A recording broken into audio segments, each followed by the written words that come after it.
বাংলাদেশ ক্রিকেটের ইতিহাসে একের পর এক মাইলফলক ছুঁয়ে যাচ্ছেন লিটন দাস। ব্যাট হাতে ভরসার নাম হয়ে ওঠা এই ব্যাটার এবার গড়লেন নতুন কীর্তি। শ্রীলঙ্কার বিপক্ষে মাত্র 23 রানের ইনিংস খেলেই হয়ে গেলেন বাংলাদেশের টি-20 ইতিহাসের সর্বোচ্চ রানের মালিক।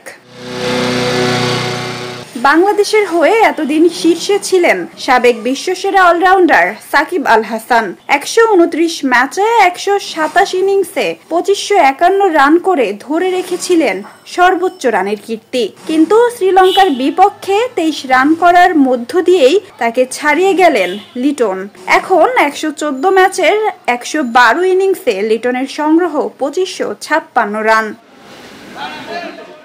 অর্থাৎ সাকিবের চেয়ে 15 ম্যাচ কম খেলে এই মাইলফলক ছুঁলেন লিটন। তার ব্যাটিং গড় প্রায় 24, স্ট্রাইক রেট 126, সঙ্গে রয়েছে 15টি হাফ সেঞ্চুরি। আর এতেই আন্তর্জাতিক টি-20তে বাংলাদেশি ব্যাটারদের মধ্যে শীর্ষে বসে গেছেন এই উইকেট কিপার ব্যাটার। বিশ্ব ক্রিকেটের রেকর্ড বইয়ে অবশ্য লিটনের অবস্থা এখনো 19তম।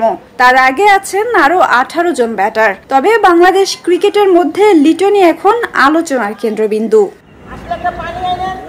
প্রায় 31 বছর বয়সী লিটন দাস সামনে আরো অনেক বছর খেলতে পারবেন এই ফরম্যাটে। অন্যদিকে সাকিব আল হাসান এখন আর খেলছেন না দেশের হয়ে। ফলে লিটনের সামনে এখন কেবল নিজেকে ছাড়িয়ে যাওয়ার চ্যালেঞ্জ।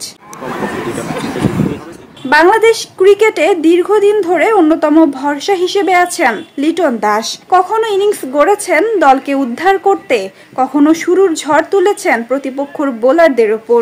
এই ধারাবাহিকতায় ব্যাট হাতে নতুন নতুন মাইলফলক স্পর্শ করেছেন তিনি। শ্রীলঙ্কার বিপক্ষে জয় শুধু সুপার 4-এ ভালো সূচনা এনে দেয়নি, এনে দিয়েছে নতুন এক ইতিহাস। আর সেই ইতিহাসের নায়ক লিটন দাস। বাংলাদেশের হয়ে আন্তর্জাতিক টি-20তে সর্বোচ্চ রানের মালিক। দেশের ক্রিকেট ইতিহাসে তাই আরও একবার স্বর্ণাক্ষরে লেখা হলো তার নাম।